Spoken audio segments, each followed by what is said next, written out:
Oke, nah sekarang kita siap untuk mulai ngebahas kecenderungan umum yang ada di tabel periodik. Dan yang paling pertama yang sebenarnya sering banget muncul di kelas-kelas kimia atau bahkan di ujian-ujian standar kimia itu yang akan kita bahas sekarang itu adalah energi ionisasi.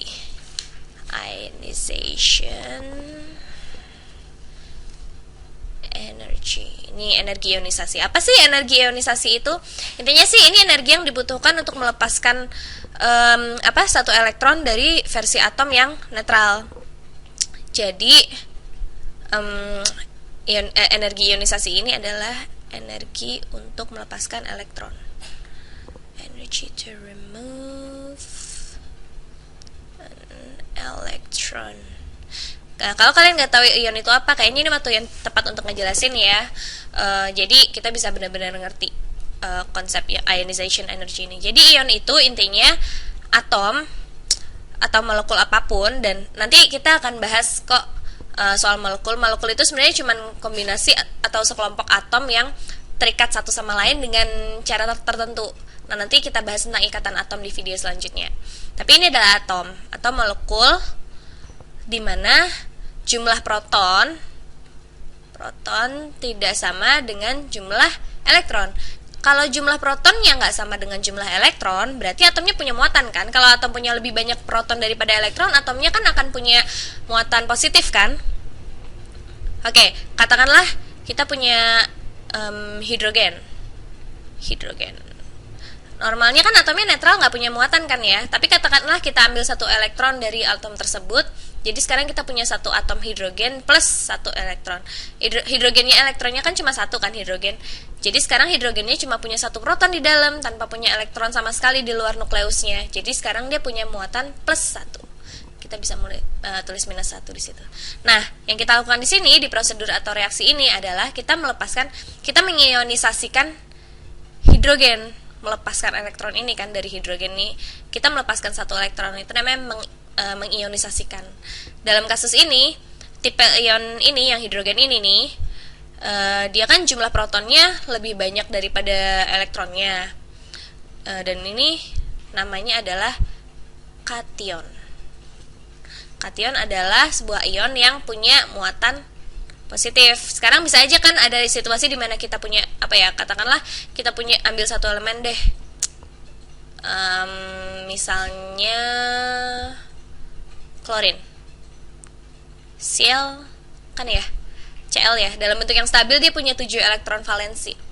Nah, kalau kita coba tambahkan elektron ke klorin, ini sekarang sebenarnya dia akan jadi cukup stabil dong, ya kan? Dia akan punya 8 elektron valensi, ya nggak? Tapi muatannya akan jadi negatif. Jadi yang ada di sini ini adalah ion negatif. Nah, ini yang disebut dengan anion. Nah, kalau saya ingat-ingatnya itu ya, dalam bahasa Inggris dan Indonesia kan kalau ada awalan a atau an di depan kata sifat kan itu artinya itu lawan kata kan ya, awalan a kan. Jadi anion itu artinya ion negatif. Lawannya anion jelas adalah kation tadi. Tapi energi ionisasi sebenarnya kalau kata saya sih harusnya disebut energi kationisasi, soalnya dia kan energi yang dibutuhkan untuk melepas elektron kan, bukan mendapatkan. Jadi dia adalah energi yang dibutuhkan untuk mengubah sesuatu menjadi kation ini. Nah, kan kita udah ngebahas tabel periodik dan kita akan bahas grafik yang barusan sebentar lagi. Tapi coba berdasarkan yang udah kita tahu aja deh, elemen mana sih yang bakal lebih susah melepaskan elektron dan mana sih yang lebih gampang untuk melepaskan elektron. Kita udah ngebahas soal coba kita mulai dari kelompok 1 karena di kelompok pertama kan. Kelompok 1 kan di sini. Kita akan mulai spesial dari logam. Kita kesampingkan dulu hidrogennya ya. Nah, elemen-elemen ini kan kita udah bahas sebelumnya ya, supaya mereka bisa mendapatkan angka ajaib elektron valensi 8 di kulit terluarnya. Cara tergabung buat mereka kan dengan melepaskan satu elektron di kulit terluar mereka kan. Karena mereka di kulit terluarnya cuma punya satu. Katakanlah potasium di situ tuh. Nah, potasium dia punya satu elektron valensi ya di kulit keempatnya. Nah, kalau elektron ini dilepas, potasium bakal punya 8 elektron di kulit ketiganya kan. Jadi konfigurasi elektron potasium bakal sama kayak argon dong. Ya kan, bagus kan? Jadi mereka ini pingin banget melepaskan elektron. Karena pengen banget, jadi energi untuk mereka berionisasi atau berkationisasi untuk melepaskan elektronnya itu kecil banget. Jadi ini energi ionisasinya rendah. Low. Rendah. Udah ngerti belum ini arahnya? Terus mereka ini gimana dong? Neon gimana neon? Susah nggak sih untuk melepaskan satu elektron dari neon? Nah, neon sebenarnya dia udah puas sama kondisinya, dia udah nggak mau urusan sama kegiatan reaksi-reaksi dan ikatan-ikatan yang terjadi di sini. Dia kayak, tahu nggak sih, hidupku udah bahagia, udah lengkap. Jangan sentuh-sentuh elektron aku deh. Jadi sebenarnya dia nggak mau melepas elektronnya gitu. Neon, kripton, argon, yang manapun dari gas-gas mulia ini kayak gitu. Jadi untuk melepaskan elektron dari mereka ini diperlukan energi yang luar biasa banyak.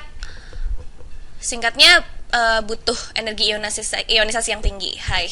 Intinya kalau kita bergerak dari kiri ke kanan di seberang tabel periodik, ini energi ionisasi dari rendah ke tinggi. Banyak orang yang harus menghafal ini sih, tapi kita nggak perlu kok. Kita cuma perlu bilang, lihat deh, mereka ini kan punya satu elektron ekstra yang selalu pengen mereka buang. Mereka punya 2. Jadi idealnya sih mereka pengen ngelepas mungkin kedua elektron itu ya, semuanya sih ya idealnya. Tapi elektron pertama nggak mau loncat sejauh elektron pertama yang ada di sini, karena elektron pertama di sini kalau dibuang atomnya langsung jadi sangat stabil gitu loh. Kecenderungan ini sebenarnya kelihatan banget sih benernya. Dia yang ini jelas nggak akan mungkin mau melepaskan elektronnya dia nih. Yang ini udah tinggal sedikit lagi konfigurasinya jadi kayak neon. Jadi dia pasti nggak mau dong mundur dan melepas oksigennya. Jadi dia nggak mau banget deh ngelepas elektronnya. Kapanpun kalian bingung ngelihat soal kecenderungan ini, coba aja lihat kasus-kasus ekstrimnya. Yang ini kan pengen lepas elektron, yang ini pengen ngambil elektron, ya nggak? Nah, jadi menurut kalian berapa sih energi yang diperlukan untuk mengambil satu elektron? Lah yang ini kan udah senang hati mau ngasih. Sementara yang ini, terutama neon, bakal susah banget untuk diminta atau diambil elektronnya kan. Nah, kalau kita bergerak ke bawah, apa yang terjadi? Semakin kita ke arah sini, katakanlah kita bergerak di sepanjang satu kelompok ya. Kan kita udah bahas kalau logam alkali ini nih senang banget melepaskan elektron.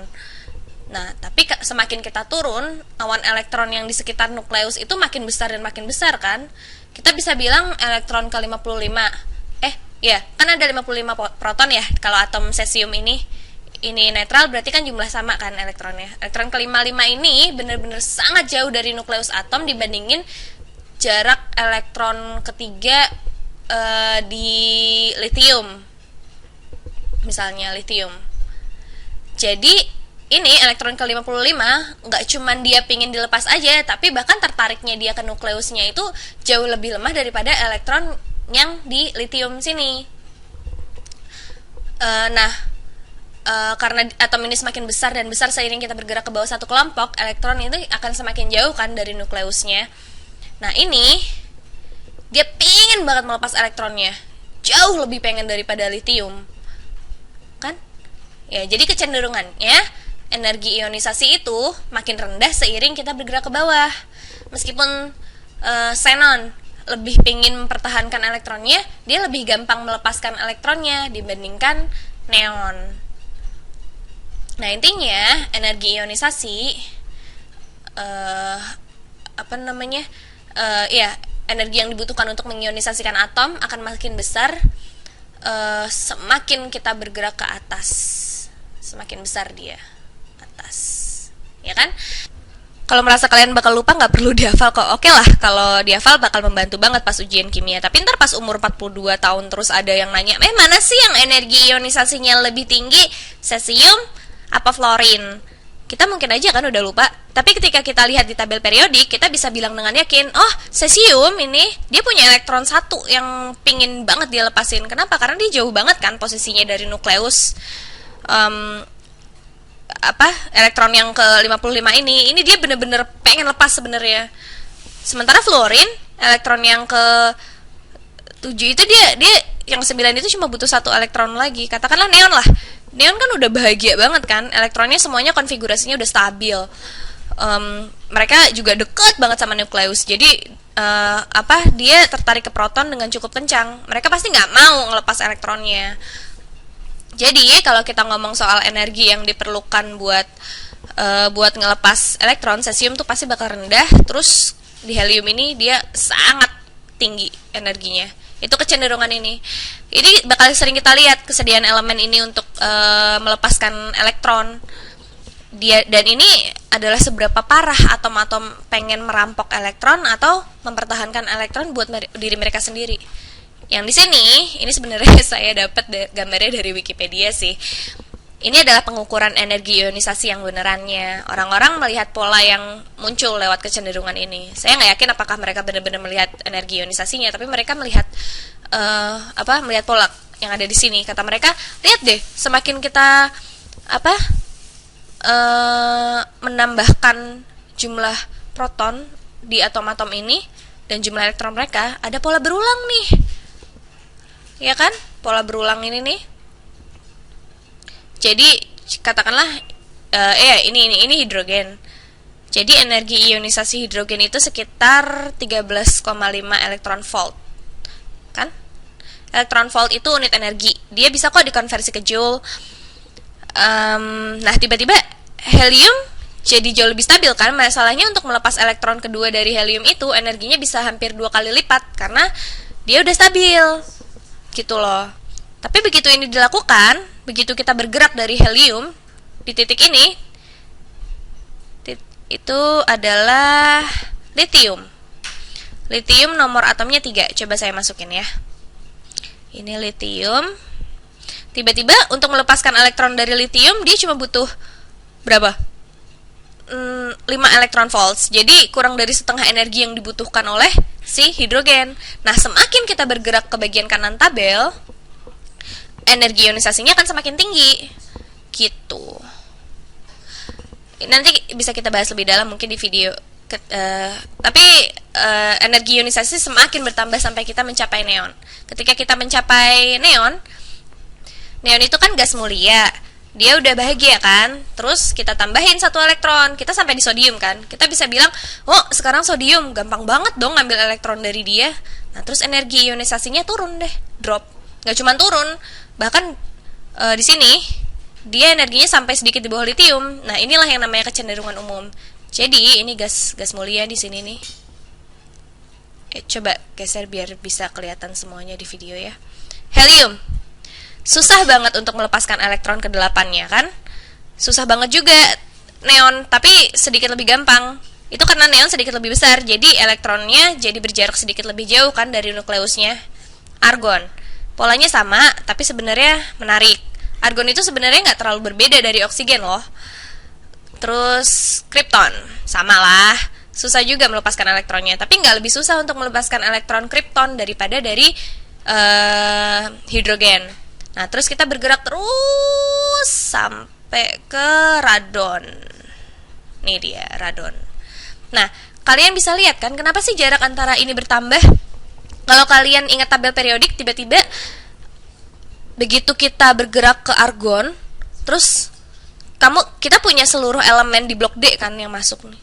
Jadi begitu kita sampai di argon, ingat, ini adalah kita cuma punya elemen blok S dan P kan ini di sini nih. Tapi tiba-tiba ada elemen-elemen dari blok D muncul di sini. Jadi kita punya lebih banyak subkulit untuk diisi, ya kan? Nah, terus tiba-tiba sebelum kita sampai ke radon, kita harus mulai mengisi blok F juga kan? Blok F, nih. Karena itulah jaraknya semakin bertambah karena kita harus mengisi elemen-elemen blok F juga. Tapi kecenderungan umum yang baru kita bahas itu bisa diaplikasikan di sini. Bahwa seiring kita bergerak ke kanan di tabel periodik, kita akan semakin susah melepaskan elektron karena semua elemen kan pengen punya 8 elektron valensi dan sangat susah untuk melepaskan elektron yang udah ini. Tapi kemudian kalau kita bergerak ke satu di atasnya, elemen ini bakal dengan senang hati memberikan elektronnya supaya dia bisa balik ke yang sebelumnya. Terus kecenderungan lainnya adalah kalau kita bergerak turun suatu kelompok nih, di kasus ini ada gas mulia kan, energi ionisasinya berkurang lah. Dan itu karena secara keseluruhan radius atomnya bertambah. Jadi elektron valensinya radon, radon nih, dia itu agak sedikit lemah tertariknya dia ke nukleus gitu loh. Nah, itulah untuk energi ionisasi ya. Saya akan lanjutkan ini di video lainnya, karena kita akan bahas tentang karakteristik logam dan elektronegativitas. Bye-bye.